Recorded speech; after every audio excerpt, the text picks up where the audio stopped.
రోడ్ల మీదకి వచ్చేసి డిఎస్సి మీద జరిగినటువంటి అక్రమాల మీద, అదేవిధంగా దాదాపు 3,50,000 మంది డిఎస్సి అభ్యర్థులకి ఏదైతే అన్యాయం జరిగిందో, అక్రమంగా అడ్డగోలుగా డిఎస్సి నిర్వహించారో, వీళ్ళందరూ కూడాను రోడ్డు మీదకి వచ్చేసేసి తమ యొక్క నిరసన ఆందోళన వ్యక్తం చేయడం జరిగింది.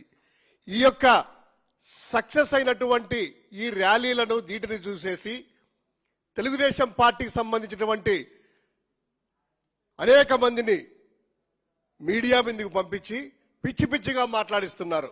జగన్మోహన్ రెడ్డి గారి మీద, పార్టీ మీద. ఇంకో విధంగా ఇంకొకరు అంటారు, ఆ డిఎస్సి అభ్యర్థులతో ర్యాలీ నిర్వహిస్తున్నారు కదా, వైఎస్ఆర్సీపీ వాళ్ళందరూ రోడ్ల మీదకి వచ్చారు కదా అని.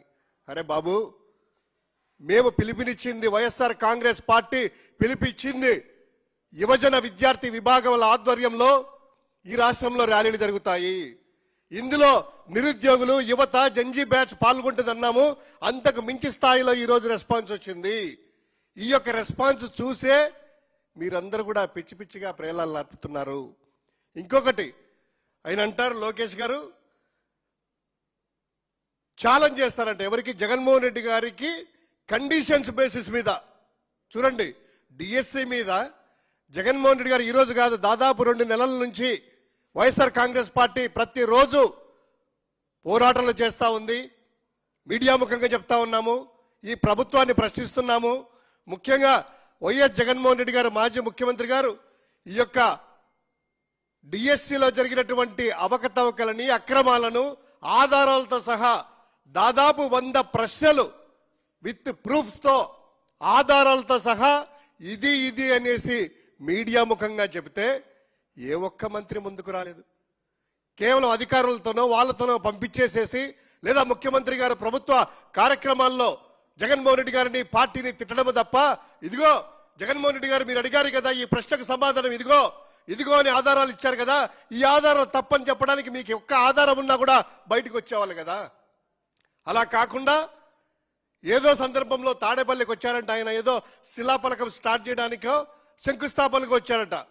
ఆ కార్యక్రమానికి వచ్చి పిచ్చి ప్రేలాపనలు ఆడుతూ ప్రగల్భాలు, ఉత్తర కుమార ప్రగల్భాలు పలుకుతూ, మేకపోతు గాంభీర్యం పలుకుతూ, ఇక్కడే ఉన్నాను నీ ఇంటి దగ్గర అనేటువంటిదో ఛాలెంజ్ చేశావు కదా వస్తా అని చెప్పి, తర్వాత నిన్న కూడాను తన కార్యకర్తల్లో చప్పట్లు తెలుసుకోవడానికి, ఎల్లో మీడియాలో ఎలివేషన్స్ ఇవ్వడానికి జగన్ గారిని ఛాలెంజ్ చేశారట. అయ్యా, ఒకటే అడుగుతున్నాము, జగన్మోహన్ రెడ్డి గారు అడిగినటువంటి ప్రశ్నలకి మీ దగ్గర సమాధానాలు లేక, మీరు అక్రమాలు జరిగాయి కాబట్టి దాన్ని కప్పిపించుకోవడానికి రాజకీయంగా మాట్లాడుతున్నారే తప్ప, ఏ ఒక్క రోజు కూడా మీరు ఇదిగోండి లేవు అని చెప్పి ఆధారాలు ఎందుకు చూపించలేకపోతున్నారు? ఇది తెలియట్లేదా? మీరు తోకబడిచి పారిపోతున్నారంటే నిజంగా దానికి సమాధానం చెప్పలేకపోతున్నారు వైఎస్ఆర్ కాంగ్రెస్ పార్టీకి, జగన్మోహన్ రెడ్డి గారి కంటే. అక్కడ అక్రమాలు జరిగాయని చిన్నపిల్లవాడికి కూడా తెలుసు కదా. ఈరోజు ఛాలెంజ్ అంటున్నారు కదా, ఒకటే మేము చెప్తున్నాం, లోకేష్ గారు మీరు జగన్మోహన్ రెడ్డి గారిని ఛాలెంజ్ చేసే అంత స్థాయి మీది కాదు. మీరు మొదటిసారి మంత్రి అయ్యారు, మొదటిసారి ఎమ్మెల్యే అయ్యారు, ఒకసారి ఓడిపోయి మీరు జగన్మోహన్ రెడ్డి గారికి ఛాలెంజ్ కాదు చేసేది, మీ స్థాయి అది కాదు. మాలో మేమైనా ఎవరైనా కూడా అధికార ప్రతినిధులు కానీ, మా మాజీ ఎమ్మెల్యేలు కానీ, మా రాష్ట్ర నాయకులు కానీ, జిల్లా స్థాయి నాయకులు ఎవరైనా కూడా వచ్చి సబ్జెక్ట్తో సహా మీరు అడిగినటువంటి దేనికైనా కూడా చర్చకు సిద్ధంగా మా వాళ్ళు ఉన్నారు.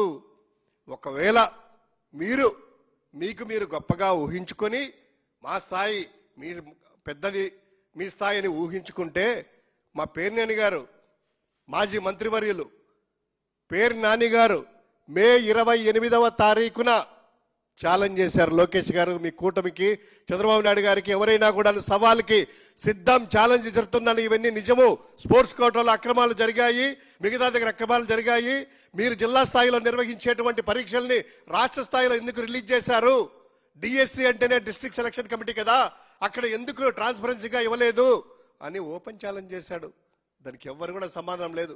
తర్వాత 2-3 సార్లు ఛాలెంజ్ చేశాడు, ఆయనే లేదు. ఈరోజు మరోసారి నారా లోకేష్ గారు, మాజీ మంత్రివర్యులు పేరు నాని గారు ఛాలెంజ్ చేశారు. ఒకవేళ మీరు చూడకపోతే ఆ ఛాలెంజ్ని ఇప్పుడు మీడియా ముఖంగా రిలీజ్ చేస్తున్నాం. మరోసారి ఒక్కసారి పేరు నాని గారు ఛాలెంజ్ మీ విసిరారు, మీ చర్చలకి మీరు సమయం ఇచ్చినా లేదా నాన్నగారు ఫిక్స్ చేసిన డేట్ కానీ సమయం కానీ ఏదైనా సమావేశం ఎక్కడైనా కూడా ప్లేస్ కానీ మేము రెడీగా ఉన్నాము. మీరు నిర్ణయించుకోండి. డిఎస్సితో సహా ఏ విషయాన్నైనా కూడాను సమగ్రంగా చర్చించి ప్రజల ముందు మీరు తప్పు చేశారు అని నిరూపించడానికి ఆధారాలన్నీ మా దగ్గర ఉన్నాయి. కాబట్టే మరోసారి గట్టిగా ఛాలెంజ్కి మీకు విసురుతున్నాం. ఒక్కసారి పేర్నాని గారిది బయట ఒకసారి వెళ్దాం. ప్రగల్భాలు పలుకుతూ ఉత్తర కుమార ప్రగల్భాలు మాత్రం విపరీతంగా మాటలు కోటలు దాటిస్తాడు నారా లోకేష్ నాయుడు గారు. ఇప్పటికి ఎన్నిసార్లు? ఇప్పటికి 2-3 సార్లు డిఎస్సి మీద ఆయన సవాల్ చేస్తే మేము స్పందించాం. అరే బాబు, దేనికైనా లోకేష్ గారు సమఉజ్జీ కావాలి. ఈ రాష్ట్రానికి మంత్రివి, మొదటిసారి ఎమ్మెల్యే మీరు చేసేది, first time MLA Nara Lokesh, మంత్రి మీ హోదా.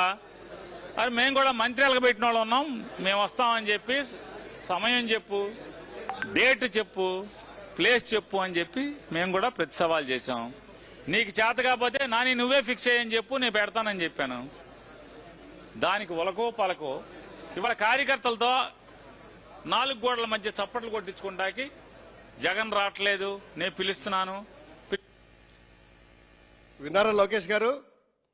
సమయం ఒకవేళ మీరు ఫిక్స్ చేయలేకపోతే, ప్లేస్ అయినా కూడా మీరు ఫిక్స్ చేయలేకపోతే నాన్నగారు మీరే చేయండి అంటే మా నాన్నగారు రెడీగా ఉన్నారు. లేదా మా అధికార ప్రతినిధుల్లో ఎవరైనా కూడా మేము సిద్ధంగా ఉన్నాము ఆధారాలతో సహా. ఇవన్నీ మాట్లాడకుండా ఏదో ఛాలెంజ్ చేశారని ఉత్తర ప్రగల్భాలు పలుకుతూ ఎందుకండి అసందర్భ ప్రేలాపనలన్నీ కూడా పిచ్చి పిచ్చి విమర్శలు చేయడము, అర్థం లేని ఆరోపణలు చేయడము, ఈ పనికిమాలిన సవాళ్లు ఎన్ని కాదు. నిజంగా తప్పు జరిగింది అని మేము చెప్తా ఉన్నాము. తప్పు జరగలేదనుకుంటే ఎందుకు మీరు సిబిఐ ఎంక్వైరీకి భయపడుతున్నారు? న్యాయమూర్తి ఎంక్వైరీ అయినా కూడా అన్నా కదా, రిటైర్డ్ జడ్జితో అయినా కూడా ఎంక్వైరీ అనేటువంటిది వేయొచ్చు కదా. ఒకే ఒక్కటి, ఈరోజు రాష్ట్రంలో యువత అంతా కూడా విసిగి వేసారిపోయింది. జంజీ బ్యాచ్ అంతా కుతుకుతలాడుతూ ఉంది. ఆ యొక్క ఉద్యమ ఫలితమే కేంద్రంలో నీటికి సంబంధించిన వాటిలో కాక్రోచ్ పార్టీ ఎవరైతే యువత అంతా కూడా కదం దొక్కారో, భారతీయ జనతా పార్టీకి సంబంధించిన వ్యక్తి కేంద్ర మంత్రి డిమాండ్ చేస్తూ యువత అంతా కూడా రాజీనామా చేయాలని ఆ డిమాండ్లకు తలొగ్గి రాజకీయాల్లో నైతికత పాటిస్తూ ధర్మేంద్ర ప్రధాన్ గారు రాజీనామా చేశారు కదా. మీది కూడాను బీజేపీలో పార్టీ కదా, ఎన్డీఏలో పార్టీ కదా, డబుల్ ఇంజిన్ సర్కార్ అంటుంటారు కదా. అక్కడ ఆయన నీతి నిజమాలకు ఉండి నిజాయితీగా రాజకీయాల విలువలు పెంచడానికి ఏదైతే యువత డిమాండ్ చేసిందో డిమాండ్కి తలొగ్గి ధర్మేంద్ర ప్రధాన్ గారు చేశారు కదా. ఎందుకు లోకేష్ గారు డబుల్ ఇంజిన్ సర్కార్ అంటారు, మోదీ గారిని పొగుడతారు, బీజేపీ అంటారు, ఇదంటారు. మరి బీజేపీ సంబంధించినటువంటి వాళ్ళు నీతి నియమాలు పాటిస్తున్నారు కదా, మీరెందుకు పాటించలేదు? ఇన్ని అక్రమాలు జరిగాయని ఆధారాలతో సహా బయట పెట్టి మొత్తం అంతా కూడాను డిఎస్సిలో ముఖ్యంగా స్పోర్ట్స్ కోటాలో అయితే ఎంత అన్యాయం చేశారండి. సాక్షాత్తు అభ్యర్థులే వచ్చి మాజీ ముఖ్యమంత్రి జగన్మోహన్ రెడ్డి గారి ప్రెస్ మీట్లో కూర్చొని గోల్డ్ మెడల్ వచ్చిన వాళ్ళు, అయ్యా మీకు గోల్డ్ మెడల్ వచ్చింది, మాకు కాల్ లెటర్ రాలేదు, మాకు ఉద్యోగం రాలేదంటే జస్ట్ పార్టిసిపేట్ చేసిన వాళ్ళకే మీరు సర్టిఫికేట్లు ఇచ్చేసి ఉద్యోగాలు ఇచ్చారే, ఇది కళ్ళ ముందు కనిపించలేదా? ఇంత అన్యాయాలు అక్రమాలంతా కూడాను.